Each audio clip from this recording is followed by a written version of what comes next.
जी बाबा। हाँ, आज girls hostel के सामने ड्यूटी लगी है। बाबा सरकारी नौकरी है, करना तो पड़ेगा ना।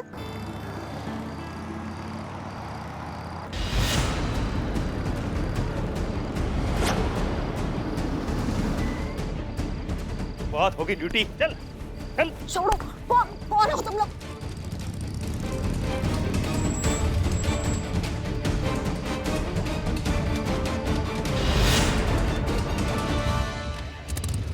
रुको, तुम्हारी तो।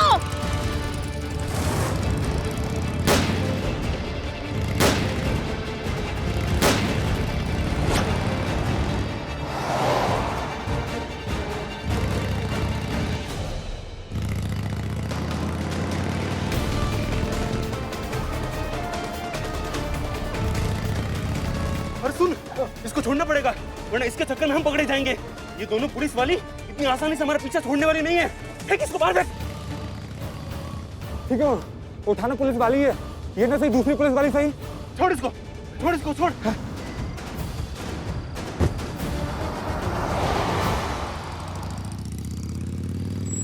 पुष्पा जी उतरिए, उतरिए, जल्दी उतरिए। आप ठीक तो है? ठीक तो है। हाँ? कौन कौन थे ये लोग, कौन थे? नहीं जानती कौन थे ये लोग, बस उन्हें कहते हुए सुना कि उनका टारगेट पुलिस वाली है। टारगेट पुलिस वाली है? हाँ।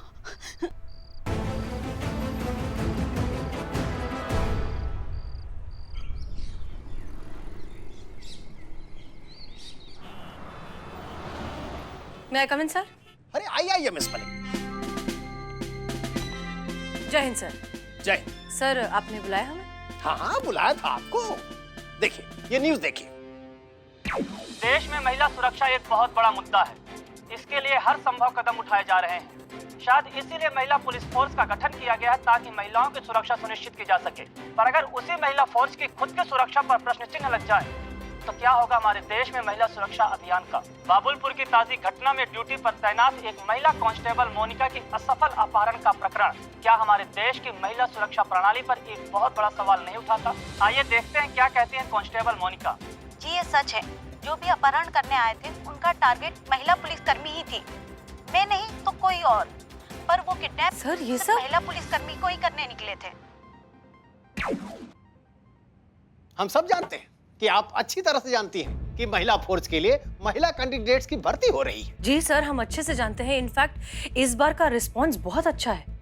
बहुत सारी एप्लीकेशंस आई हैं, बहुत सी महिलाएं फोर्स ज्वाइन करना चाहती हैं। आप बिल्कुल सही कह रही हैं, बहुत सारी महिलाएं पहुंची थी, लेकिन ये मोनिका के अपहरण प्रयास वाली घटना ने सबका मनोबल गिरा के रख दिया। सारे महिला कैंडिडेट्स में अपनी सुरक्षा को लेकर असुरक्षा की भावना पैदा हो गई। जानती हैं इसका परिणाम क्या हुआ मिस मलिक? आधी से ज्यादा महिला कैंडिडेट्स ने अगले चरण में जाने से पहले ही अपना नाम वापस ले लिया। क्या? जी हाँ, हमारी समझ में नहीं आ रहा है मिस मलिक कि ऐसी परिस्थिति में विभाग करे तो क्या करे। आप तो अच्छी तरह से जानती हैं कि हमारे विभाग में महिला पुलिस कर्मियों की कितनी कमी है। ऊपर से ये बवाल, अगर ऐसे ही चलता रहा तो जानती हैं क्या होगा? सारे थानों से महिलाएं गायब हो जाएंगी और खाली थानों का खर्चा सरकार क्यों उठाएगी? बताइए भला। सर लेकिन अगर थाने ही बंद हो गए तो इससे तो मनोबल और भी ज्यादा टूट जाएगा। इसमें 3 महिला कैंडिडेट्स के डिटेल्स हैं, जिन्होंने ये सब कुछ होने के बावजूद भी अपना नाम वापस नहीं लिया। अब मैं आए? हाँ हाँ, ये 3 लड़कियां नहीं, महिला थानों के भविष्य की आखिरी उम्मीद हैं। अगर ये लड़कियां भी वापस चली गई तो जानती हैं क्या होगा? महिला थानों के लिए सरकार को सख्त से सख्त कदम उठाना पड़ जाएगा। यकीन मानिए, हम ऐसा हरगिज नहीं चाहते। इसीलिए इन लड़कियों को हम आपके महिला थाने पर भेज रहे हैं। इन्हें ट्रेनिंग दीजिए, प्रोत्साहित कीजिए, इनके अंदर सुरक्षा की भावना सुनिश्चित कीजिए। देखिए मिस मलिक, हमें आप पर पूरा भरोसा है, इसीलिए जिम्मेदारी का काम हम आपको सौंप रहे हैं। संक्षेप में कहें तो महिला थानों का भविष्य आपके हाथ में है। जी सर, हम आज इन तीनों लड़कियों को थाने बुलाएंगे और तुरंत इनकी ट्रेनिंग शुरू करेंगे सर। ये लड़कियां दूसरी महिलाओं के लिए एक मिसाल बनेंगी। इन्हें देखकर शहर की सभी महिलाएं फोर्स ज्वाइन करना चाहेंगी सर। ये हमारा आपसे वादा है। हमारी शुभकामनाएं आपके साथ है भाई। शुक्रिया। जय हिंद सर। जय हिंद।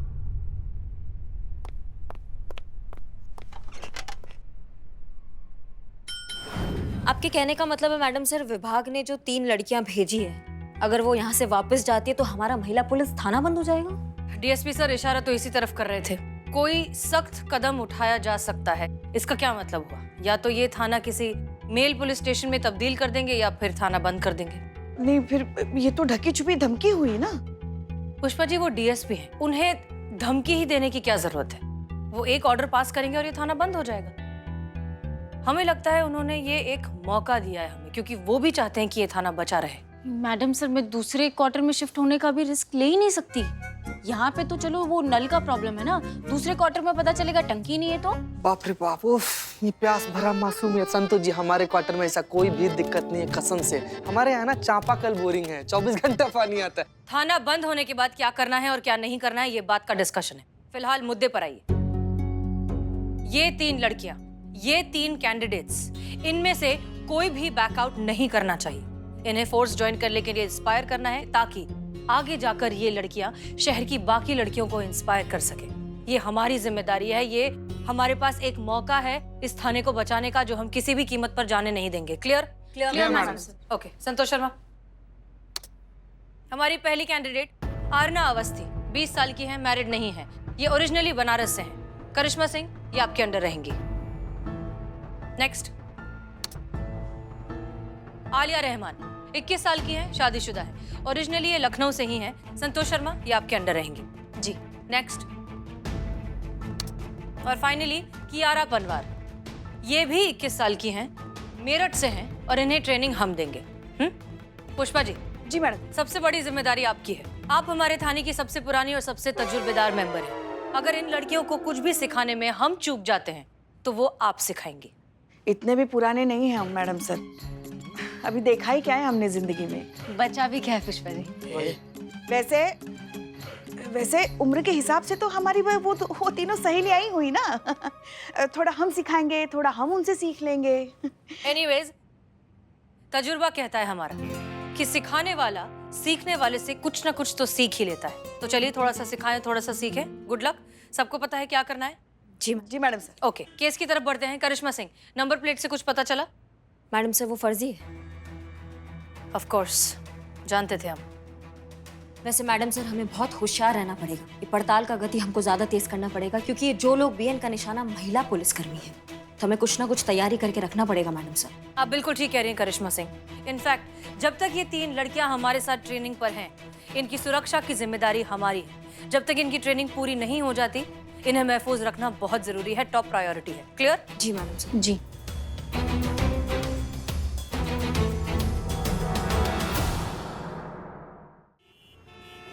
अरे आंख में क्या डालकर चल रहा है कि नो एंट्री का इतना बड़ा बोर्ड दिखाई नहीं दिया तुमको? रॉन्ग साइड में गाड़ी घुसा दिया, छाती पर चढ़ जाओ हमरे। इतना जाम लगा दिया यार, तुम पूरा जाम लगा दिया। निकाल गाड़ी, समझ में नहीं क्या करके रखा है? करके चलो अभी आप अब देखो पीछे। अरे भाई रुको, दिख नहीं रहा, इतना ट्रैफिक है, क्यों आगे बढ़ रहे हो? यहाँ पे गाड़ी पार्क करोगे और चल के घर पे जाओगे। इतना ही जल्दी रहता है तो राजधानी एक्सप्रेस में क्यों नहीं चले जाते हो? रॉन्ग साइड में घुसा। और नहीं तो क्या, कोई भी नहीं सुनता। हॉर्न मत बजाओ। जाओ ना, हॉर्न मत मारो ना प्लीज, जाओ। ये तो वही है संतोष शर्मा जिनसे हमें ट्रेनिंग लेनी है। इन्हीं से तो मिलने जा रहे हैं हम महिला थाने। अच्छा। हाँ।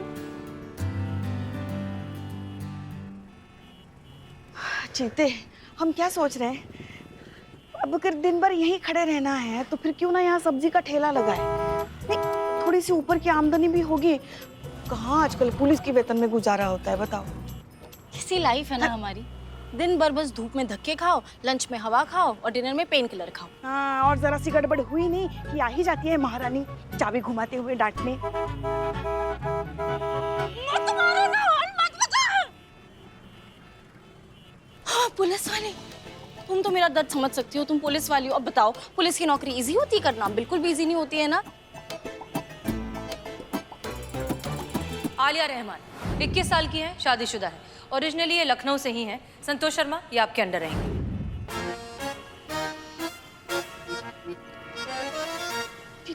मेरी लाइफ का सबसे बड़ा दर्द है मेरे क्वार्टर का नल। पूरा दिन बस काम करना होता है। और पता है क्वार्टर का नल ठीक कराने के लिए कहूँ ना, संतु तो सरकार क्या कहता है कि बजट नहीं है उनके पास क्वार्टर का नल ठीक कराने का। आप बताओ इजी होती है? आपको इजी लगती है? बिल्कुल भी नहीं लगती ना। आप ही मेरा दर्द समझ सकते हो, तो धूप में इतना काम करना पड़ता है, पूरा दिन ड्यूटी पे है ना, रहने दो। नहीं फोन शायद मैडम सर का हो फोन। अरे बात तो कर, बात कर। संत जी अपने मासूमियत पर ब्रेक लगाइए। आप जिस लड़की के सामने पुलिस वालों के नौकरी की बेइज्जती कर रही हैं ना, ये वही लड़की है जिसको मैडम सर आपके पास भेजी है ट्रेनिंग के लिए, आलिया रहमान।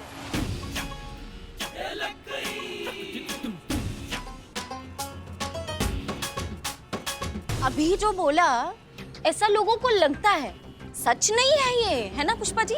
पुलिस की जॉब बहुत अच्छी है। मैडम बहुत ज्यादा अच्छा है पुलिस का। हम तो बताए, हम इतना ज्यादा खुशकिस्मत आदमी है कि हम सोते हुए भी हम मुस्कुराते रहते हैं ये नौकरी पाके। है ना? क्यों पुष्पा जी? थाने के अंदर बोर हो जाते हैं तो सड़क पे आ जाते हैं ट्रैफिक में। हाँ। और फिर जब यहाँ बोर हो जाते हैं तो वापस थाने में चले जाते हैं ड्यूटी करने के लिए। वो मजा ही मजा एकदम। मैम हम आलिया रहमान। हाँ। आपके नए ट्रेनी? जी मैम, ये हमारे husband AR Rahman. AR Rahman? हाँ नहीं, अब्दुल रहीम रहमान। अब मैडम ने बताया था आपके बारे में। हम आपसे मिलने आ रहे थे। आपको यहाँ रास्ते में देखा तो हमने सोचा कि यहीं पे मिल लेते हैं। अब आप आइए, हम चाय पीते हैं और फिर आप आइए रहमान जी, चलिए। सर लगता है काम हो गया। आज हमें कामयाबी जरूर मिलेगी। एक पुलिस वाली को तो हम आज उठा कर ही रहेंगे। जी सर।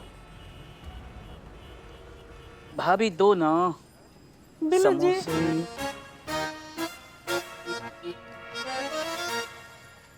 चिपक गया।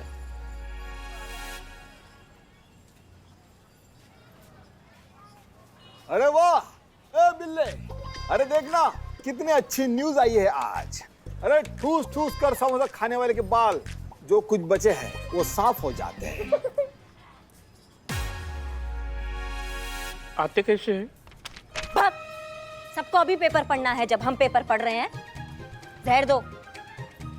भाभी एक और दो ना। क्या चाहिए तुमको? चाय।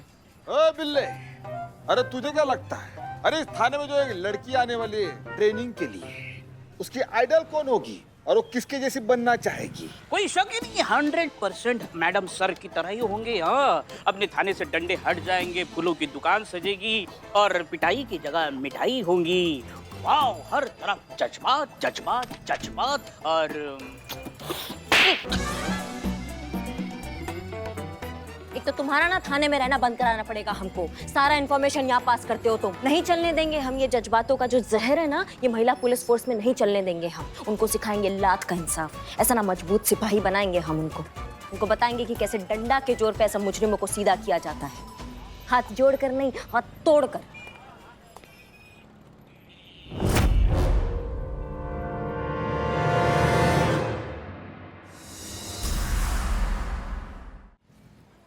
जय हिंद मैडम। जय हिंद। करिश्मा मैडम। जी हमें करिश्मा बताइए। जी हम अर्ना अवस्थी ट्रेनिंग के लिए आए हैं डिपार्टमेंट की तरफ से। तो आप हैं वो नया ट्रेनी अर्ना अवस्थी? जी मैडम। आइए बैठिए, आपका शुरुआत करते हैं जहर की आदत डालने से। जी मैडम, हम कुछ समझे नहीं। अभी बदनाम के हाथ का चाय पियोगी तो फिर सब समझ जाओगी। वैसे बहुत अच्छा लगता है जब तुम्हारे जैसी जोशीली और जवान लड़कियां पुलिस फोर्स ज्वाइन करती है। समय बदल रहा है, लगता है कुछ अच्छा होगा पुलिस फोर्स में। अच्छा, पुलिस ट्रेनिंग का सबसे पहला और सबसे महत्वपूर्ण सिद्धांत, मुजरिमों का इलाज, घूसा, मुक्का और लात। पहले तोड़ो, फिर फोड़ो, फिर पूछो गुनाह का किया। क्या समझी? नाम क्या बताया अपना?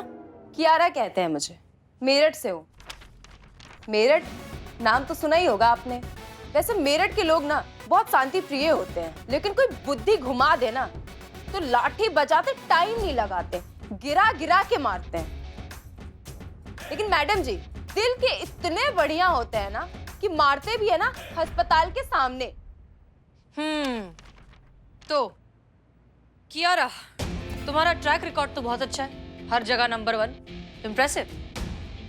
तो फिर एक बात बताओ, हमारे देश के कुछ एरियाज का क्राइम ग्राफ इतना बढ़ा हुआ क्यों है? लाठी नहीं बजाए होंगे ना वहां पे ठीक से। हमारे यहाँ ना एक पुरानी कहावत है जी, जिसका लाठी उसका हुक्का, जिसका हुक्का उसका सिक्का। मतलब लाठी वाले का ना राज चलता है इस दुनिया में। ऐसी जगह ना पुलिस को दबा के लाठी बजाने चाहिए इन मुजरिमों पे, अपने आप सब ठीक हो जाएंगे। ओके, लेकिन हमारे विचार इस मामले में थोड़े से अलग है। हमें ऐसा लगता है कि जज्बात से असली सुधार लाए जा सकते हैं। किसी भी इंसान के अंदर जाकर उस इंसान को अगर बदल दिया जाए जज्बातों के जरिए, तो उसकी बुराई अपने आप खत्म हो जाती है। Problem solve. हम भी तो वही कह रहे हैं मैडम, इन मुजरिमों को तोड़कर दोबारा बनाने से ये इंसान बनेंगे। तो तुम्हें नहीं लगता कि पुलिस को थोड़ा सा जज्बाती होना चाहिए? जज्बात का अपना असर है। ये लीजिए बदनाम स्पेशल चाय। पियो।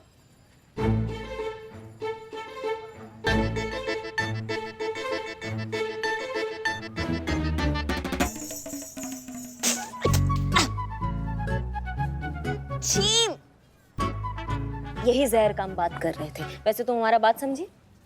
मैडम हम अभी भी कुछ नहीं समझे। बिल्ले। हाँ।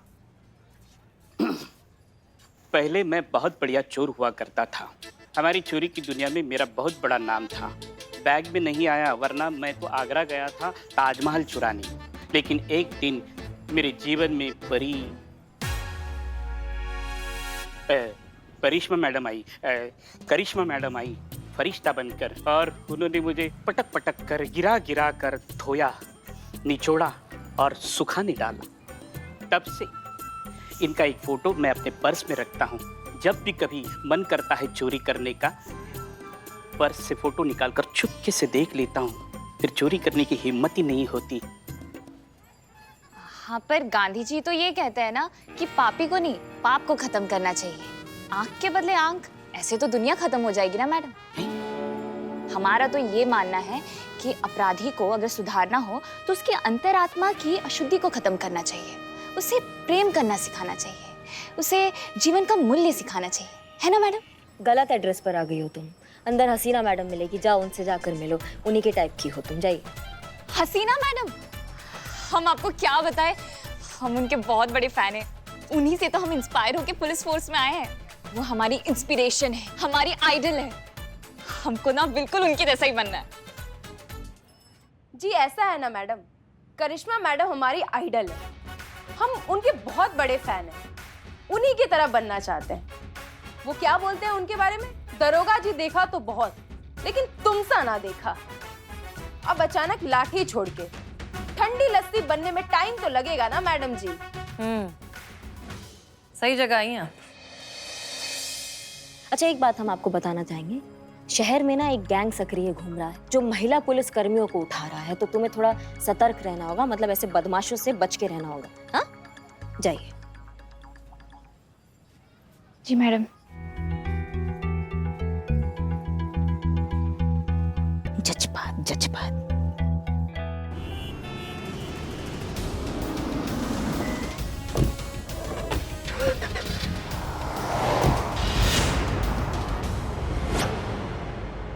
अमरनाथ बेटे, तुमको पता नहीं तुमने किसको पकड़ा है।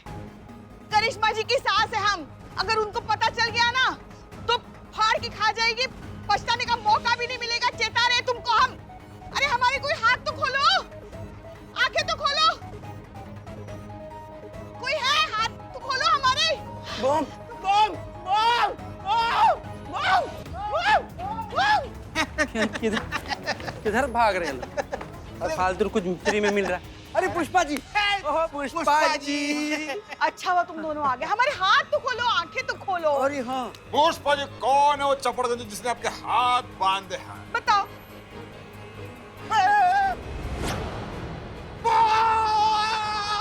अरे पुष्पा जी क्या हो गया? देख के भागे फालतू। बदनाम तुम भी शुरू हो गए। अरे हम तो तुम्हारी छोटी बहन की उम्र के हैं। बॉम्ब क्या कह रहे हो हमें? अरे पुष्पा जी आपकी बात सच है, वो आप बहन ही है। अरे लेकिन आपके शरीर में जो बॉम्ब बंधा हम उसकी बात कर रहे हैं। अच्छा अच्छा, वो क्या? हाँ।